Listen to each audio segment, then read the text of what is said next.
Sagu menjadi salah satu bahan makanan pokok bagi masyarakat Indonesia selain beras, jagung, dan singkong.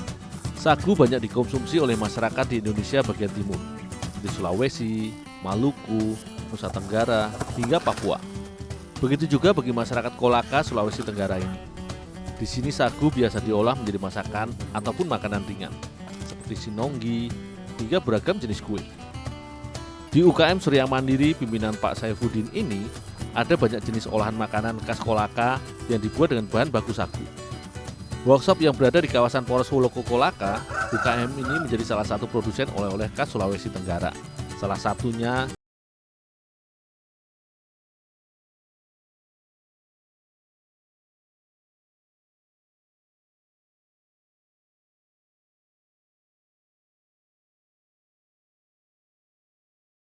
selanjutnya, sagu yang sudah dijemur masih harus aku sangrai kembali.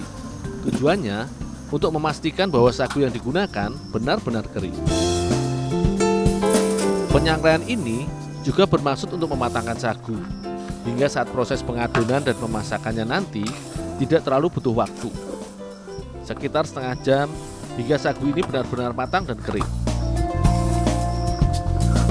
Jika sudah siap diangkat, tekstur sagu sudah menjadi lebih ringan dengan warna putih sedikit kekuningan.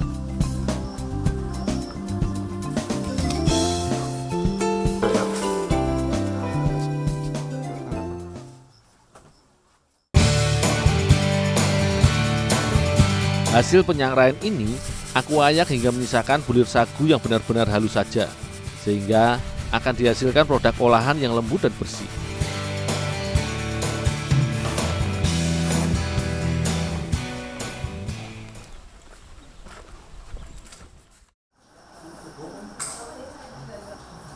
Bagian yang akan kami buat adalah bagian kangkung. Tentu saja dibutuhkan kangkung sebagai bahan campuran utamanya. Yang kami butuhkan adalah daunnya saja, sementara tangkainya tidak dipakai karena seratnya lebih keras, sehingga jika dibuat, bagian akan menghasilkan kue yang agak kasar teksturnya. Selain kangkung, beberapa jenis sayuran lain seperti wortel dan bayam juga bisa menjadi campuran untuk bagian sayur ini.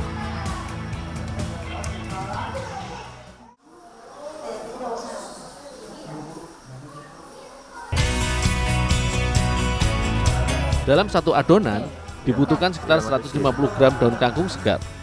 Sebelumnya, daun kangkung yang sudah dicuci ini akan dicampur dengan telur. Telur akan memudahkan proses penghalusan daun kangkung dalam blender ini.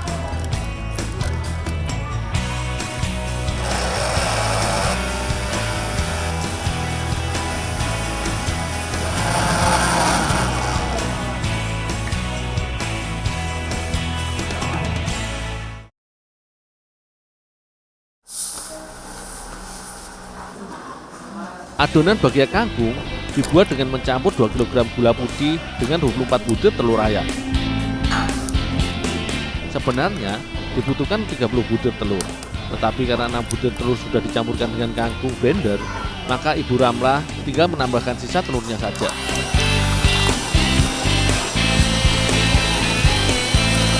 Kedua bahan ini kemudian dikocok sampai mengembang dengan menggunakan mixer.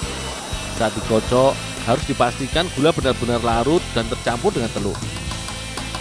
Juga ditambahkan garam, vanili, serta susu bubuk sebagai pengharum adonan dan mengurangi aroma kelapa sangrai yang sangat keras.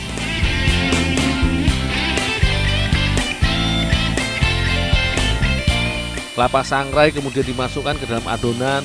Setelah itu, barulah jus kangkung ditambahkan ke dalam baskom adonan. Jika semua bahan pelengkap bagian sudah tercampur rata, maka barulah sagu sangrai ditambahkan.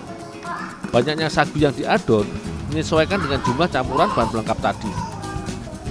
Adonan bagian dibuat lembut tetapi tidak lembek ataupun terlalu keras.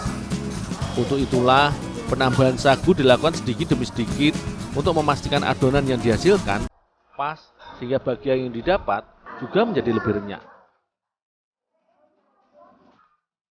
Adonan yang sudah kalis dengan tingkat kekenyalan yang pas tinggal dibentuk sesuai keinginan. Satu bagian adonan dipilin hingga sebesar jempol.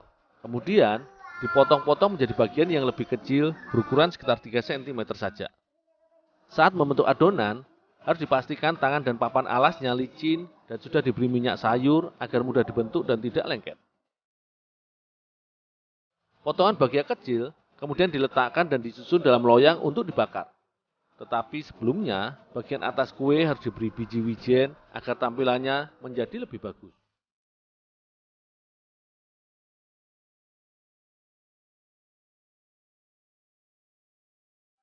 Adonan bagian yang sudah dibentuk dan dipotong tinggal dipanggang di dalam oven. Butuh waktu sekitar 20 menit untuk memanggang bagian dengan suhu 180 derajat. Jika bagian sudah mengembang dan teksturnya sudah mulai terlihat retak-retak, itu berarti kue sudah matang dan bisa dikeluarkan dari oven. Satu baskom adonan tadi bisa menghasilkan sekitar 600 buah potong kue bagian.